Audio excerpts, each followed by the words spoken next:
오늘은 하나님과의 만남이라는 제목으로 함께 말씀 나누도록 하겠습니다. 말씀에 은혜 받으시는 귀한 분들 되시길 소망합니다. 이 욥이 하나님을 물론 처음은 아니지만 이 욥기서에서는 하나님을 처음 만난 부분이 38장의 내용입니다. 38장 1절에 그때 주님께서 욥에게 폭풍이 몰아치는 가운데 대답하셨다. 이렇게 말씀하시면서 욥은 이 창세기 때의 인물일 것이다. 이렇게 추정을 합니다. 창세기 때는 하나님께서 직접 말씀을 하셨죠. 직접 나타나셔서 그렇게 직접 나타나셔서 이게 처음인지는 모르겠지만 분명히 굉장히 오랜만에 하나님께서 나타나신 것이다. 이렇게 볼 수 있을 것입니다. 여러분이 우리가 하나님을 만났다라는 표현 자체가 여러 가지 의미가 있을 수 있겠지만 여러분이 하나님을 만난 적이 언제인지 여러분에게 가장 임팩트가 있었던 만남도 있었을 것이고 기억에 남는 만남도 있었을 것인데 물론 최근에도 하나님을 계속해서 만나고 또 하나님의 역사하심을 경험했을 것이지만 우리 인생을 돌아보면 인생에서 굉장히 중요할 때 또 만난 적이 있지 않나 또 생각을 해봅니다. 제가 아브라함, 이 창세기에 아브라함이 등장하는데 아브라함이 하나님을 몇 번이나 만났나 이렇게 찾아보면서 읽어본 적도 있습니다. 그러니까 아브라함의 생애 물론 성경에 다 안 써 있을 수 있겠지만 약 한 10번 정도 이렇게 하나님께서 나타나셔서 말씀해 주시는 것을 또 보게 됩니다. 저도 신학교에 이제 오게 되면서 한 3번 정도 기억에 남는 그런 하나님과의 만남이 있었습니다. 먼저 짧게 말씀드리면 첫 번째는 이제 제가 처음 하나님을 만나게 된 그때죠. 고등학교 때인데 하나님께서 내가 너를 사랑한다 이런 그런 이렇게 마음을 주셨는데 이게 이제 생생하게 하나님께서 나에게 주시는 거다. 하나님께서 말씀하시는 거다. 하나님의 말씀이 아로나 내가 너를 이렇게 들리지 않아요. 우리 이렇게 우리가 알듯이 TV나 이런 데서 볼 수 있듯이 성경 이런 어플에서 보는 것처럼 그런 말씀으로 나타나는 것은 아니지만 이거는 하나님께서 나에게 주신 말씀이다 라는 제가 더 잘 아는 거죠. 하나님께서 내가 너를 사랑한다 이런 말씀을 주셨습니다. 그때가 이제 고등학교 2학년에서 3학년으로 이제 넘어가는 그때였습니다. 근데 거의 정확히 한 1년 후쯤에 다시 하나님께서 또 저에게 또 특별한 메시지를 주셨죠. 원래 제가 교사를 꿈꾸면서 열심히 공부를 했습니다. 공부를 열심히 안 했을 때도 있겠지만 하여튼 고등학교 3학년 때는 열심히 공부를 했습니다. 근데 저희는 요새는 수능이 중요하지만 저희 때는 수시로도 이제 갈 수 있지만 요새는 수시로 갈 수 있는 상황이 거의 없었고 수능이었습니다. 오로지 수능이었는데 수능을 굉장히 망쳤어요. 그래서 망쳤는데 아버지께서 전화가 오는 거예요. 어떤 전화가 오냐? 수능을 점수가 어떠냐? 잘 못 봤습니다. 이렇게 얘기를 했죠. 이게 가채점으로 했을 때인데 거의 가채점이 맞으니까요. 잘 못 봤습니다. 했더니 그러면 신학교에 가라. 이렇게 말씀을 하셨어요. 근데 제가 시험을 못 봐서 신학교에 가기를 원치 않았습니다. 제 마음에서는 물론 여러 가지 감정들이 있었지만 그래서 그 얘기를 듣는데 약간 굉장히 좀 억울하다고 해야 되나요? 그래서 제가 지금도 거의 눈물을 흘리지 않는데 근데 눈물이 흐르더라고요. 또 부모님하고 같이 살지도 않아서 전화로 이제 그 얘기를 듣는 상황이었습니다. 그래서 이제 아마 모를 수도 있겠지만 전화를 붙잡고 그 소리 없이 그냥 눈물만 흐르는 거죠. 그러다가 그냥 전화를 끊었었던 그런 기억이 납니다. 근데 그 이후로 저희 아버지께서 그 기도원을 한번 다녀보면서 너의 진로에 대해서 기도를 해보는 게 어떠냐 해서 기도원을 거의 이제 수능이 11월인데 12월부터 약 한 2월 달까지 굉장히 많이 다녔습니다. 기도원을 뭐 2박 3일로도 가기도 하고 1박 2일로 가기도 하고 하면서 기도원에 가서 또 한 군데만 간 게 아니라 여러 군데를 돌아다니면서 기도원에 가서 기도를 하는데 기도도 하고 지금 얘가 이제 수능을 보고 진로를 결정하려고 하는데 어디를 가면 좋겠습니까? 이렇게 그 기도원 원장님께 물어보는 거예요. 저희 아버지께서. 물론 친분이 있었을 수도 있고 뭐 미리 얘기가 됐을 수도 있는데 기도원 원장님마다 하시는 말씀이 이름이 아론인데 신학교에 가야 되지 않겠냐 이런 말씀을 굉장히 많이 하셨어요. 그래서 제가 그러면 제가 신학교에 가겠습니다. 왜 그러면 제가 원하는 학교를 거의 갈 수가 없었어요. 다 낮춰도 그 과를 거의 갈 수가 없었기 때문에 이런 데 갈 바에야 그냥 신학교에 가는 것. 그래서 가서 만약에 나랑 안 맞으면 뭐 1년 정도는 저는 시간이 1년 소비하는 거는 인생에서 큰 건 아니다. 1년 낭비하는 거는 다시 다른 진로를 찾아도 된다. 그러면 저희 교회에도 그런 분이 있었거든요. 그런 선배가 있었어요. 신학교에 갔다가 다시 다른 학교로 간 사람들도 있어서 그걸 보면서 일단 가자 하면서 마음을 먹고 원서도 쓰고 했었습니다. 근데 그런 다음에 이제 교회에서 기도를 하는데 그때 이제 뭐 부흥회 이런 걸 했었어요. 근데 환상을 보여주시는 거예요. 어떤 환상이냐면 예수님과 같이 있는 거예요. 예수님의 얼굴은 보이질 않아요. 기도하는 중에. 네, 예수님과 같이 있는데 물어봤죠. 예수님 여기가 어디예요? 이렇게 물어보니까 천국이야 이렇게 말씀하시는 거예요. 그래 천국이구나. 근데 천국인데 그 밑에 지옥이 보이는 거예요. 제가 딱 얼핏 봐도 지옥 같아 보여요. 막 불에 막 사람들이 굉장히 고통스러워하는 게 보이는 거예요. 모르는 사람들이 많이 있어요. 그러니까 위에서 아래를 쳐다보는 거죠. 근데 그럼 저기는 어디예요? 지옥이야 이러는 거예요. 지옥이 보이면 천국이 아닐 것 같은, 지금 생각해보면. 네, 그렇지 않겠어요? 그런데 그렇게 하고 현상에서 깬 거죠. 그래서 제가 이제 기도 중이었으니까 기도를 했어요. 주님, 이 환상의 의미가 무엇인가요? 기도를 했죠. 그랬더니 뭐라고 응답이 왔냐면 그 당시에는 이제 제가 다니는 교회에서 제가 장로가 되는 게 제가 꿈이었습니다. 열심히 교회를 죽을 때까지 섬기는 게 꿈이었죠. 근데 이런 상황을 아셔야 그 다음 하나님의 메시지가 이해가 되시니까 뭐라고 하냐면 너는 모르는 사람들에게도 하나님의 복음을 전해야 된다. 그래서 아까 얘기했듯이 그 지옥에서 모르는 사람들이 죽어가고 있었다고 했잖아요. 너가 여기에서만 있으면 다 아는 사람들밖에 없다. 근데 신학교에 가서 목사가 되면 모르는 사람들에게도 복음을 전할 수 있기 때문에 어떻게 보면 제가 제 어떤 전도의 영역이 더 커질 수 있다라는 그런 메시지겠죠. 그렇게 해서 그 응답을 받고 이게 신학교에 가라는 하나님의 메시지구나 라고 생각하며 신학교에 갔어요.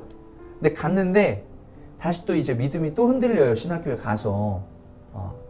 왜 그러냐면 신학교에 갔더니 어떤 친구는 어렸을 때부터 성경을 엄청 많이 읽었다는 거예요. 또 어떤 친구는 찬양을 너무 잘해요. 또 어떤 친구는 뭐 기도를 하면 몇 시간씩 하는 거예요. 그런데 저는 그에 비해서 교회를 놀러 다녔기 때문에 항상 노는 것만 잘하지 이렇게 친교하고 뭐 게임하고 뭐 이런 것만 운동하고 이런 것만 좋아하고 잘하지 그 사람들에 비하면 잘하는 게 하나도 없는 거예요. 그래서 제가 신학교 때 기도실이 있었거든요. 가끔씩 기도실에 가가지고 항상 기도를 했어요. 어떤 기도를 했을까요? 불을 내려달라고 기도를 했어요. 저한테 능력의 불을 줘야 내가 목사할 수 있지. 이거 뭐 할 줄 아는 게 아무것도 없고 뭐 다른 사람들에 비해서 잘할 수 있는 게 없는데 능력이라도 받아서 뭐 이렇게 아프신 분들 있으면 치유도 하고 그런 능력을 행할 수 있어야 계속 할 수 있을 것 같습니다. 저는 못할 것 같습니다. 했는데 제가 그 기도를 한 6개월 정도 했어요. 응답이 없더라고요. 그리고 응답이 안 오고 군대에 갔습니다. 군대에 가서 지내다가 어느 날 갑자기 하나님께서 어떤 마음을 주셨냐면 이렇게 가는데 지금도 사실 제가 진로를 결정할 때도 고민이 많았던 게 교사가 꿈을 꿨다고 했는데 특히 잘하는 게 없는 거예요. 특별하게. 그래서 초등학교 교사를 해야겠다 이렇게 생각을 했어요. 그럼 초등학교 교사는 다 가르치는 거니까. 근데 어느 한 과를 가고 싶었어요 원래는. 근데 그렇게 이게 조금 애매한 거예요. 그나마 잘했던 게 이제 체육하고 국어인데 그것도 조금 애매해요. 그래서 지금 생각해 보면 뭐 체육 쪽으로는 갈 수 있었을 것 같긴 한데 국어도 좀 애매하고 그랬습니다. 그래서 그런 상황에서 목회도 비슷한 상황인 거예요. 목사가 되려고 와보니까 신학교도 비슷한 거예요. 그런데 군대에서 어느 날 이렇게 그때 뭐 그 대통령 선거를 하는 때였어요. 선거를 하고 부대로 복귀하는데 갑자기 그러니까 군대에서는 생각을 많이 합니다. 할 게 없으니까. 근데 가면서 갑자기 어떤 마음을 주셨냐면 하나님께서 목사는 다재다능해야 된다. 못하는 게 없어야 된다. 그렇기 때문에 너가 목사가 되는 거에 있어서 잘 맞다. 이런 응답을 주신 거예요. 그래서 생각을 해보니까 그 전까지는 그러니까 제가 특별하게 잘하는 건 없이 그냥 조금씩 다 할 줄 알아요. 뭐 다른 것도 마찬가지죠.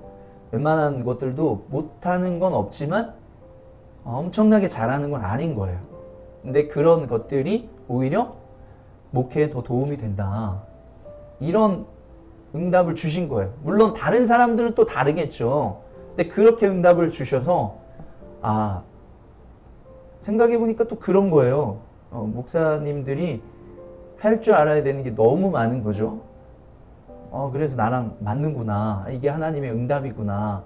이렇게 생각하면서 제가 지금 여기까지 온 것 같습니다. 그래서 그 이후에도 뭐 여러 응답들이 있지만 오늘은 좀 이 부분을 좀 말씀드리고자 합니다. 제가 여기까지를 짧게 얘기했어야 되는데 생각보다 시간 오래 지났는데 하나님께서 말씀하시고 응답해 주실 때는 앞뒤 상황에 맞지 않게 응답하는 게 없어요. 그러니까 나에게 딱 맞는 말씀이다라는 거예요. 다른 사람들에게 저의 응답을 그대로 이야기하면 뭐지? 뭐 이렇게 생각을 할 수도 있어요. 근데 저에게는 딱 맞는 어떤 응답이고 말씀드렸다라고 볼 수 있는 거죠. 어떻게 보면 하나님을 만났다라는 그 표현이 다른 사람들은 하나님을 도대체 만나는 게 무엇이야 이렇게 이야기하지만 정작 우리 하나님을 만난 사람들은 그것이 하나님일 수밖에 없는, 하나님이 아니면 이런 응답이나 깨달음을 줄 수 없다라고 느끼는 경험들이 있다는 거죠. 이 하나님의 임재, 이것이 하나님의 말씀이고 응답이구나 라는 것을 깨달을 수밖에 없는 거죠. 욥에게 하나님께서 나타나셔서 하신 말씀, 이 38장 2절과 3절에 보면 내가 누구에게 무지하고 헛된 말로 내 지혜를 의심하느냐. 이제 허리를 동이고 대장부답게 일어서서 묻는 말에 대답해 보아라. 하나님께서 이렇게 말씀하셨어요. 근데 이 욥이 앞서서 12장 22절에 보면 하나님은 어둠 가운데서도 은밀한 것들을 드러내시며 죽음의 그늘조차도 대낮처럼 밝히신다. 이 말의 뜻은 무엇이냐면 하나님께서 이 세상에 악을 가져왔다는 거예요. 왜 가져왔냐는 거죠, 욥이. 욥이 느낄 때 하나님께서 악을 왜 가지고 오셔서 이 세상에 악이 존재하게 만드셨냐, 이렇게 이야기를 하는 것입니다. 그런데 그 이야기에 대한 하나님의 응답은 무엇이에요? 앞에서 네가 누구이기에 무지하고 헛된 말로 내 지혜를 의심하느냐, 이렇게 하나님께서 말씀하시는 거죠. 그러니까 이 욥의 입장에서는 이 말을 들었을 때 굉장히 정말 깜짝 놀랄 만한 그런 하나님의 말씀이다라고 볼 수 있어요.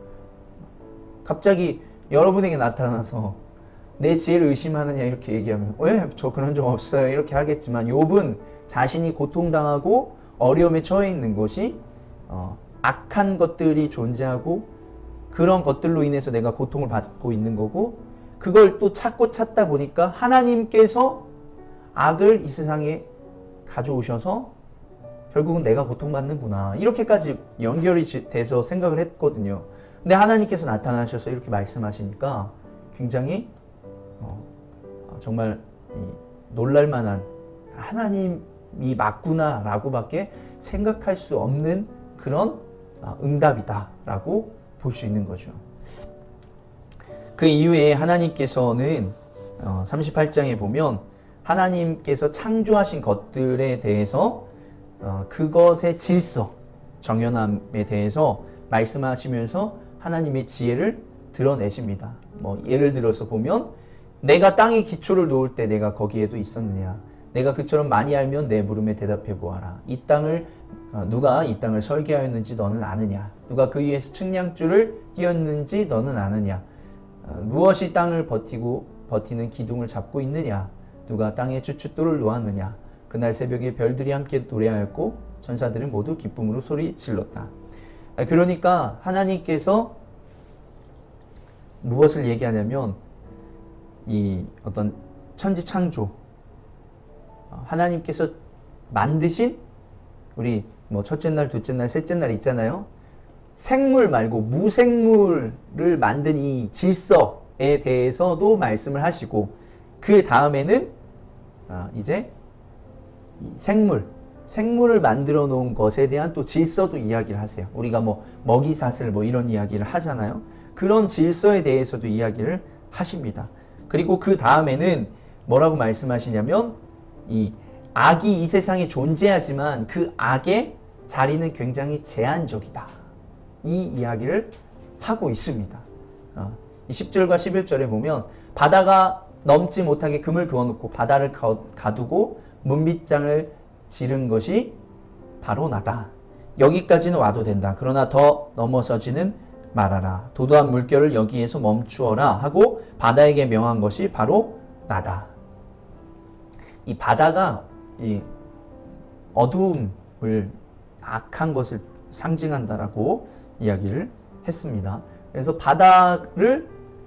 바다의 상황을 멈추어라, 가두어 놓고, 이런 상황들이 하나님께서 악이 이 세상에 존재하지만 그것은 굉장히 제한적이다, 내가 컨트롤할 수 있다, 이렇게 말씀을 하시는 것이고, 15절에 대낮의 광명은 너무나도 밝아서 악한 자들의 폭행을 훤히 밝힌다.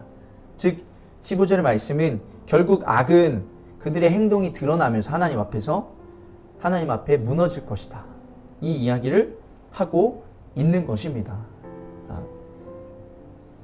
그러니까 어떻게 보면 지금 이 욥의 어떤 궁금했던 것들에 대해서 하나님께서 대답을 해주고 계세요.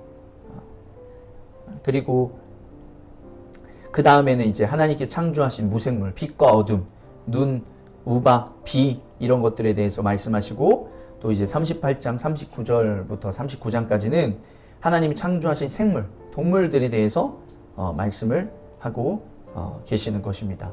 그래서 이제 두 번째로 하나님께서 말씀을 하시는 거예요.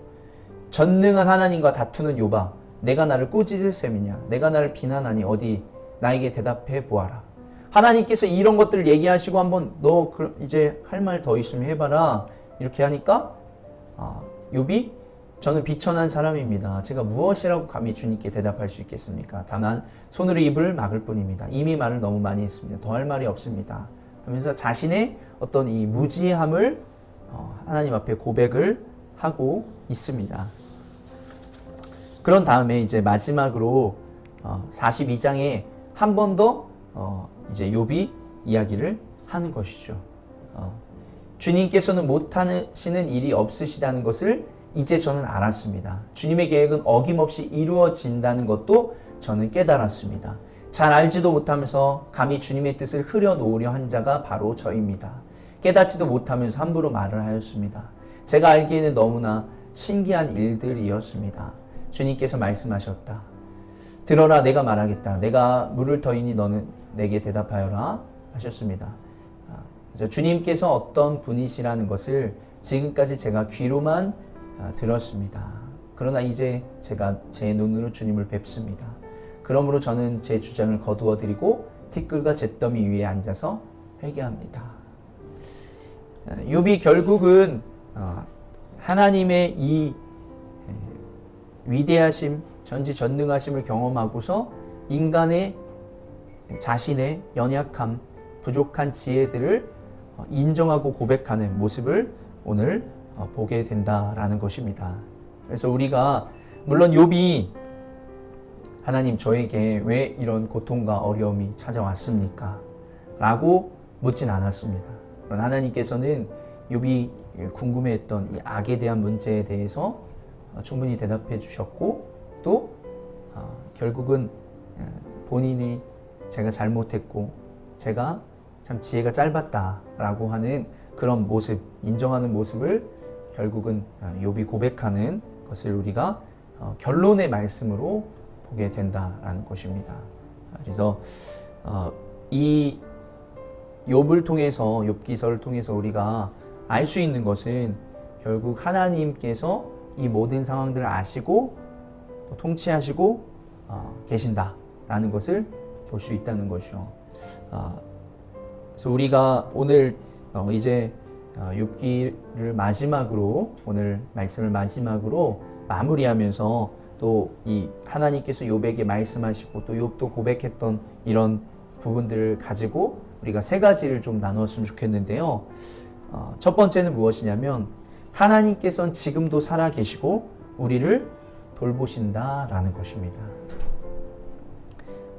예수님께서 말씀하신 것이죠. 오늘 있다가 내일 아궁이에 들어갈 들풀도 하나님께서 이와 같이 입히시거든. 하물며 너희들을 입히시지 않겠느냐. 믿음이 적은 사람들아. 그러므로 무엇을 먹을까, 무엇을 마실까, 무엇을 입을까 하고 걱정하지 말아라.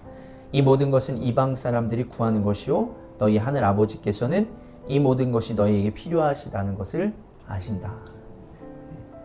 하나님께서 이 우주 만물을 창조하시고 이 동물들을 창조하시고 나무와 동물들을 창조하시고 가만히 내버려 두지 않으신다라는 거예요. 여전히 이 세상을 통치하시고 다스리시고 하기 때문에 그러한 측면으로 본다라고 할 때 주님의 자녀인 우리들 역시도 하나님께서 돌보시고 계신다라는 것을 여러분들이 기억하셨으면 좋겠습니다. 두 번째는 예수님의 십자가가 우리를 승리케 하신다는 것입니다. 같이 한번 따라해 볼까요? 예수님의 십자가가 우리를 승리케 하십니다. 네. 아까도 하나님께서 말씀하셨죠. 악의 영역은 굉장히 제한적이고 결국은 악은 하나님의 심판 아래에 있을 것이다. 이렇게 말씀을 하십니다. 그래서 이 골로새서 2장에 보면 여러분은 세례로 그리스도와 함께 묻혔고 또한 그분을 죽은 사람들 가운데서 살리신 하나님의 능력을 믿음으로 그리스도 안에서 그리스도와 함께 살아났습니다. 또 여러분은 죄를 지은 것과 육신이 할례를 받지 않은 것 때문에 죽었으나 하나님께서는 여러분을 그리스도와 함께 살리시고 우리의 모든 죄를 용서하여 주셨습니다. 하나님께서는 우리에게 불리한 조문들이 들어있는 빈 문서를 지워버리시고 그것들을 십자가에 못 박으셔서 우리 가운데에서 제거해 버리셨습니다. 그리고 모든 통치자들과 권력자들의 무장을 해제시키시고 그들을 그리스도의 개선 행진에 포로로 내세우셔서 무사람의 구경거리로 삼으셨습니다. 이렇게 고백합니다. 근데 이것을 이제 개역 개정, 지금은 제가 새 번역을 읽었는데 개역 개정에 보면 뭐라고 써있냐면 15절만 읽을까요? 통치자들과 권세들을 무력화하여 드러내어 구경거리로 삼으시고 십자가로 그들을 이기셨느니라. 아멘. 결국은 예수님의 이 십자가가 우리를 승리케 하신다는 것을 다시 한번 고백하고 있다라는 것입니다. 여러분들이 예수님의 십자가로 인해서 내가 승리하는 귀한 삶 살아갈 수 있기를 간절히 소망합니다. 그 믿음으로 승리하십시오 이런 표현들을 하잖아요. 그게 뭐 누구랑 싸워서 이겨라 그런 것들이 아닙니다. 그래서 우리는 하루하루를 믿음 있는 사람들과 또 믿음 없는 사람들과 지냅니다. 우리의 믿음을 지키는 것이 그것이 승리하는 것이고 또한 또 악한 세력으로부터 우리가 승리해야 된다라는 것이에요. 우리가 다른 사람들과 싸워서 이겨라, 승리해라 이런 표현이 아닌 것을 기억하시기 바랍니다. 그리고 마지막으로 세 번째는 하나님과의 만남을 기대하며 소망 가운데 살아가야 합니다. 같이 한번 따라해볼까요? 하나님과의 만남을 기대하며 소망 가운데 살아가겠습니다. 욥기 42장 10절에 욥이 주님께 자기 친구들을 용서해 달라고 기도를 드리고 난 다음 주님께서 욥의 재산을 회복시켜 주셨는데 욥이 이전에 가졌던 모든 것보다 배나 더 돌려주셨다. 하나님께서는 욥에게 이런 축복이 임했습니다. 그런데 말씀을 듣는 우리에게는 이런 축복이 임하지 않을 수도 있는 거예요. 욥은 굉장한 부자였습니다. 부자였기 때문에 이 정도의 그 배나 되는 것을 주신 것이지 갑자기 부자가 아닌 사람들이 갑자기 엄청난 것을 주는 것은 그건 역시도 쉽지 않은 것이죠. 우리가 어떤 욥과 같은 풍성한 축복이 임하지 않을 수 있다는 거예요. 우리는 그저 평범하게 하루를 살아가는 그리스도인일 수 있다는 거죠. 그리고 저 역시 하나님을 만났다고 해서 뭔가 특별한 일이 일어나진 않았습니다. 우리는 이런 부분을 생각해야 된다는 거예요. 과연 평범한 그리스도의 삶은 무엇일까? 우리가 하루하루를 어떻게 생각하고 어떻게 마무리를 짓느냐에 따라서 우리의 삶에 대해서 우리가 기뻐할지 실망할지가 결정이 된다는 것입니다. 우리는 욥기서를 통해서 하나님께서 분명히 살아계시고 지금도 이 세상을 다스리고 계신다는 것을 깨달아야 할 것입니다. 그리고 하나님이 살아계신다면 우리 역시 하나님과의 만남을 기대하며 응답을 구하며 하루하루 더 밝은 미래를 꿈꾸며 긍정적으로 하루를 마무리하는 것이 굉장히 중요하다라는 것이에요. 내 삶을 긍정적으로 평가하는 것이 중요한 것이 아니라 미래를 긍정적으로 바라볼 수 있는 게 중요하다라는 거예요.